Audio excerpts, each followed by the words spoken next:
ত্রিপুরার আগরতলা রেল স্টেশনে সন্দেহজনকভাবে ঘোরাফেরা করতে গিয়ে আটক হলো ক্যামেরুন থেকে আসা এক যুবককে। আমতলী থানার পুলিশের হাতে ধরা পড়ে ওই যুবকের পরিচয় অস্টিন আয়ুখ একটা নামে জানা গেছে। গোটা ঘটনাকে ঘিরে চাঞ্চল্য ছড়িয়েছে। পুলিশ সূত্রে জানা যায়, আগরতলা রেল স্টেশন চত্বরে সন্দেহজনকভাবে ঘোরাফেরা করছিলেন অস্টিন আয়ুখ একটা নামে এক বিদেশি নাগরিক। বিষয়টি নজরে আসতে আমতলী থানার পুলিশ দ্রুত ঘটনাস্থলে পৌঁছে তাকে আটক করে। প্রাথমিক জিজ্ঞাসাবাদে ওই যুবক নিজের পরিচয় ক্যামেরুনের বাসিন্দা বলে দাবি করলেও তার কাছে থাকা নথিপত্র নিয়ে দেখা দিয়েছে ধোঁয়াশা। বৈধ কাগজপত্র যাচাই করতে তাকে থানায় নিয়ে যাওয়া হয়।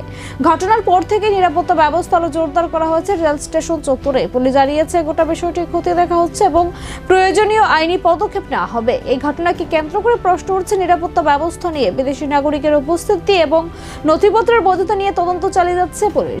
গতকালকে আমাদের কাছে একটা খবর আসে যে একজন বিদেশি নাগরিক, ক্যামেরুনের বিদেশি নাগরিক রেল স্টেশনের আশেপাশে ঘোরাঘুরি করছে। এই খবরের ভিত্তিতে এসআই রণব্রত ঘোষ সহ আমার থানা স্টাফ ওই জায়গাতে যায়। যাওয়ার পর ক্যামেরুনের নাগরিক যে অস্টিন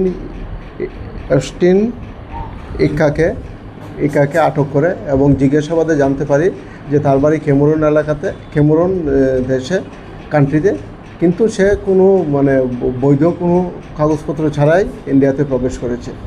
এবং আজকে তার বিরুদ্ধে গতকালকে তার বিরুদ্ধে আমরা একটা স্পেসিফিক মামলা নিয়েছি, যার নাম্বার হলো 26/2024 আন্ডার সেকশন 60 ক্লজ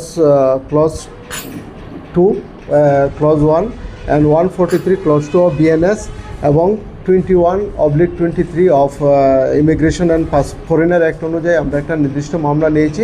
আজকে তাকে আমরা